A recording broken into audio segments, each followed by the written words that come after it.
चलिए जानते हैं आज की देश और दुनिया की सिलेक्टेड काम की और महत्वपूर्ण 50 बड़ी खबरों को सिर्फ 10 मिनट में। पर अभी तक आपने इस वीडियो को लाइक नहीं किया तो लाइक कर दीजिए। तो चलिए वीडियो स्टार्ट करते हैं। किसानों के लिए खुशखबरी, पीएम किसान योजना में 10वीं किस्त 4,000 रुपए के साथ मिलेंगे 3 और फायदे। क्रिप्टो करेंसी पर पहली बार खुले मंच पर बोले पीएम मोदी, दुनिया से की युवाओं की हिफाजत की अपील। जम्मू कश्मीर के उपराज्यपाल का दावा, 2 साल बाद नहीं रहेगा आतंकवाद का नामो निशान, महबूबा मुफ्ती घर में हुई नजरबंद। IRCTC पे से अब मिनटों में बुक होगी आपकी ट्रेन टिकट, कैंसिलेशन पर तुरंत मिलेगा रिफंड। सुप्रीम कोर्ट ने पलटा बॉम्बे हाई कोर्ट का फैसला, कहा स्किन टू स्किन टच के बिना भी लागू होगा पोक्सो एक्ट। पीएम मोदी ने ग्रामीण इलाकों तक भी 4G सर्विस पहुंचाने के लिए 6,466 करोड़ रुपए किए मंजूर। रक्षा मंत्री राजनाथ सिंह ने रेजांग ला में युद्ध स्मारक का किया उद्घाटन, कहा भारतीय सैनिकों ने आखिरी सांस तक किया था मुकाबला। यमुना पर केजरीवाल की सफाई, दिल्ली के सीएम बोले 2 दिन में नहीं हो सकता ये काम, बताए 6 एक्शन प्लान। स्मृति ईरानी ने राहुल गांधी पर कसा तंज तो बहन प्रियंका ने किया पलटवार, बोली महिला होकर इसे बयान देना ठीक नहीं। पीएम मोदी ने सिडनी डायलॉग में कहा दुनिया बदलाव के बड़े दौर से गुजर रही है, चुनौती को अवसर के रूप में लेकर बढ़ना होगा। कोरोना मरीजों की संख्या में फिर इजाफा, बीते 24 घंटों में देश में 11,919 नए मामले आए सामने, 470 मरीजों की हुई मौत। कोविड पीड़ितों को मुआवजा नहीं देने पर सुप्रीम कोर्ट ने गुजरात के CS और स्वास्थ्य सचिव को किया तलब। प्रियंका गांधी पर चोरी का आरोप, कवि पुष्यमित्र उपाध्याय ने लगाई लताड़, कहा कविता चोरों से देश क्या उम्मीद रखे। केंद्रीय मंत्री ज्योतिरादित्य सिंधिया बोले अंतर्राष्ट्रीय उड़ानें शुरू करने के लिए अभी प्रक्रिया का कर रहे हैं आकलन। कांग्रेस पर G23 की पहली चोट, जम्मू कश्मीर से गुलाब नबी आजाद समर्थक 20 नेताओं ने छोड़ी पार्टी। गोवा के पूर्व मुख्यमंत्री मनोहर पर्रिकर के बेटे राहुल गांधी से करेंगे मुलाकात, कांग्रेस में जाने के कयास। ऑफलाइन मोड में ही होगी CBSE और ICSE की परीक्षाएं, सुप्रीम कोर्ट ने खारिज की याचिका। पंजाब सीएम चन्नी मंत्रियों व अफसरों संघ कॉरिडोर पहुंचे, 17 सदस्यीय दल के साथ करतारपुर साहिब रवाना, सिद्धू को नहीं मिली अनुमति। बीजेपी पर बरसे शरद पवार, देशमुख को दी क्लीन चिट, कहा हर दिन हर घंटे की वसूलेंगे कीमत। सुप्रीम कोर्ट से राकेश अस्थाना का झटका, हाईकोर्ट के आदेश के खिलाफ जाकर दिल्ली CP की नियुक्ति पर हो सकेगी सुनवाई। पूर्वांचल एक्सप्रेस वे के बनने पर बर्बाद हुई 120 गांव की सड़कें, मेनका गांधी ने कहा इन्हें भी बनवा दे सरकार। नवाब मलिक ने फिर फोड़ा समीर वानखेड़े पर बम, बॉम्बे हाई कोर्ट में जमा कराए एक और सबूत। मोदी सरकार की इस स्कीम में पति पत्नी को हर महीने मिलेंगे 10,000 रुपए, जाने कैसे। सुप्रीम कोर्ट पहुंचे कांग्रेस नेता रणदीप सुरजेवाला, CBI ED के निदेशकों के कार्यकाल बढ़ाने के अध्यादेश को दी चुनौती। YouTube शॉर्ट्स हुआ लॉन्च, यूजर्स बना सकेंगे 60 सेकेंड का वीडियो, मिलेगी इंस्टाग्राम रील को टक्कर। मौसम विभाग की चेतावनी, तमिलनाडु और आंध्र प्रदेश में भारी बारिश का अलर्ट, इन राज्यों में भी बरस सकता है पानी। दिल्ली के पर्यावरण मंत्री गोपाल राय बोले राजधानी में प्रदूषण में पराली की हिस्सेदारी 35 से 40%। योगी आदित्यनाथ व पुष्कर सिंह धामी की चंद मिनट की बैठक में निपटा उत्तर प्रदेश व उत्तराखंड का 21 वर्ष पुराना विवाद। दिल्ली दंगों मामलों में फेसबुक के प्रतिनिधि विधानसभा की शांति सद्भाव समिति के सामने होंगे पेश। नमाज के लिए सिखों ने खोले गुरुद्वारे के दरवाजे, कहा यह गुरु घर सभी समुदायों के लिए खुला। केंद्रीय मंत्री स्मृति ईरानी का नया अवतार, कई सालों के रिसर्च के बाद लिखी पुस्तक। लाल निशान में खुलने के बाद शेयर बाजार मजबूत, शुरुआती कारोबार में सेंसेक्स की 169 अंक की बढ़त। ICC का बड़ा फैसला, वनडे सुपर लीग को किया खत्म, भारत में 2023 वर्ल्ड कप के बाद नहीं होगा आयोजन।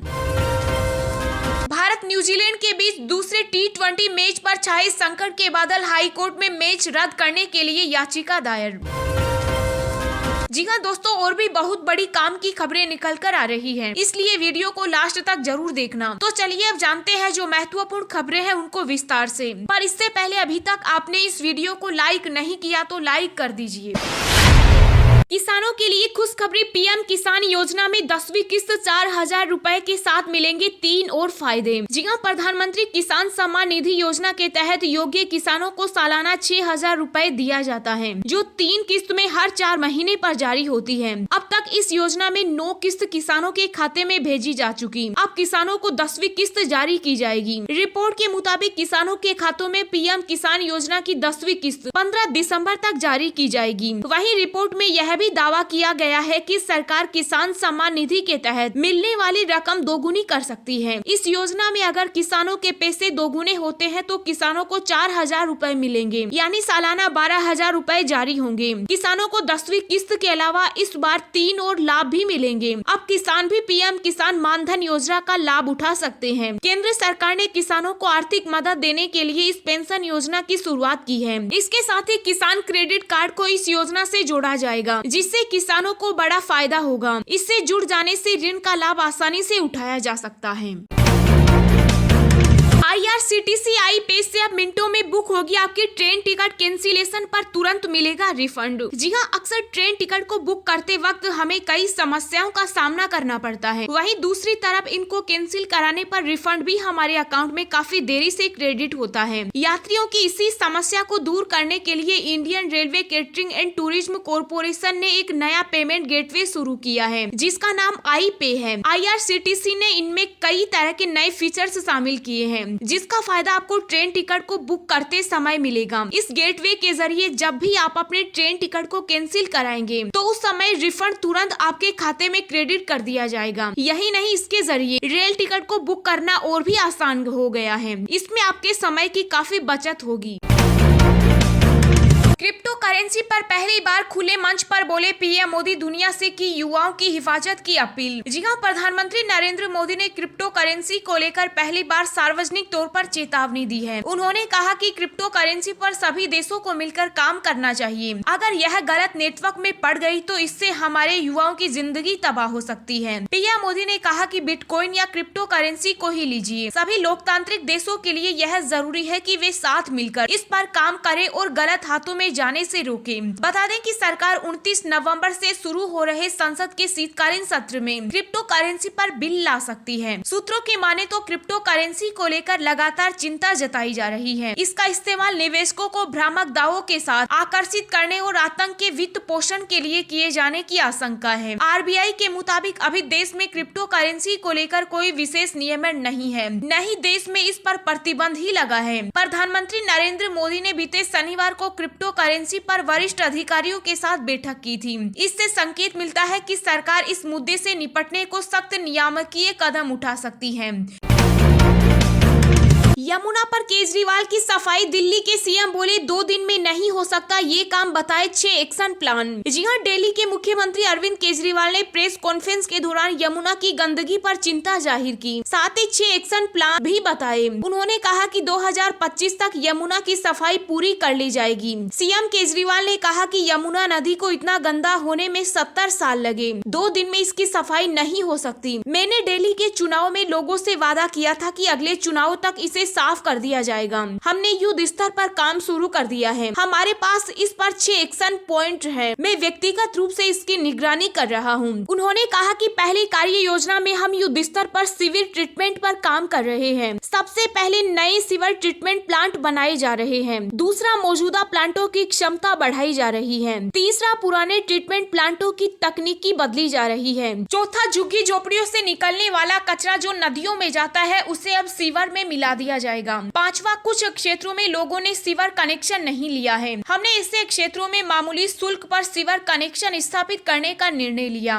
6ठा, गाद निकालने का काम किया जाएगा। अरविंद केजरीवाल ने कहा कि यमुना नदी को साफ करने के लिए 6 एक्शन पॉइंट लागू करेंगे। उन्होंने उम्मीद जताई कि 2025 तक यमुना की सफाई पूरी कर ली जाएगी। पीएम मोदी ने सिडनी डायलॉग में कहा, दुनिया बदलाव के बड़े दौर से गुजर रही है, चुनौती को अवसर के रूप में लेकर बढ़ना होगा। जी हां, प्रधानमंत्री नरेंद्र मोदी ने सिडनी संवाद में भारत के प्रौद्योगिकी विकास और क्रांति विषय पर अपना संबोधन दिया। इस दौरान उन्होंने कहा कि भारत के लोगों के लिए बड़े सम्मान की बात है कि आपने मुझे सिडनी डायलॉग के संबोधन के लिए आमंत्रित किया। मैं इसे हिंद प्रशांत क्षेत्र और उभरती डिजिटल दुनिया में भारत की केंद्रीय भूमिका की मान्यता के रूप में देखता हूं। उन्होंने कहा कि दुनिया बदलाव के बड़े दौर से गुजर रही है, इसलिए चुनौती को अवसर के रूप में लेकर बढ़ना ही होगा। पीएम मोदी ने कहा कि डिजिटल युग हमारे चारों ओर सब कुछ बदल रहा है। इसने राजनीति, अर्थव्यवस्था और समाज को फिर से परिभाषित किया है। यह संप्रभुता, शासन, नैतिकता, कानून, अधिकारों और सुरक्षा पर नए सवाल उठा रहा है। प्रधानमंत्री मोदी ने कहा कि वर्तमान में भारत में 5 महत्वपूर्ण परिवर्तन हो रहे हैं। हम दुनिया की सबसे व्यापक सार्वजनिक सूचना अवसंरचना का निर्माण कर रहे हैं और 60,000 गाँवों को जोड़ने की राह पर हैं। कोविन और आरोग्य सेतु ऐप का उपयोग करके भारत में टीकों की 110 करोड़ से अधिक खुराक देने के लिए तकनीक का इस्तेमाल किया है। वही हम सशक्तिकरण, कनेक्टिविटी, लाभ वितरण और कल्याण सहित शासन के लिए डिजिटल प्रौद्योगिकी का उपयोग करके लोगों के जीवन को बदल रहे हैं। कोरोना मरीजों की संख्या में फिर इजाफा। बीते 24 घंटे में देश में 11,919 नए मामले आए सामने, 470 मरीजों की हुई मौत। जी हां, कोरोना वायरस के मामलों में इजाफा दर्ज किया गया है। बीते 24 घंटे में देश में कोरोना संक्रमण के 11,919 नए मरीज मिले। इस दौरान 470 मरीजों की मौत हुई। कोरोना वायरस संक्रमण के रोज आने वाले मामले लगातार 41वें दिन 20,000 से कम है और लगातार 144वें दिन 50,000 से कम है। केंद्रीय स्वास्थ्य मंत्रालय द्वारा जारी आंकड़ों के अनुसार देश में उपचाराधीन मरीजों की संख्या बढ़कर 1,28,762 हो गई, जो संक्रमण के कुल मामलों का 0.37% है और यह मार्च 2020 के बाद से सबसे कम है। कोविड-19 से स्वस्थ होने वाले लोगों की दर 98.28% है, जो मार्च 2020 के बाद से सबसे अधिक है। पिछले 24 घंटों में कोविड-19 के उपचाराधीन मरीजों की संख्या में 207 की वृद्धि दर्ज की गई। दैनिक संक्रमण दर 0.97% दर्ज की गई, जो पिछले 45 दिनों में 2% से कम बनी हुई है। देशव्यापी कोविड-19 रोधी टीकाकरण अभियान के तहत अब तक टीके की 144 करोड़ 46 लाख खुराक दी जा चुकी, जिनमें से 73,44,739 वैक्सीन की डोज पिछले 24 घंटों में दी गई है।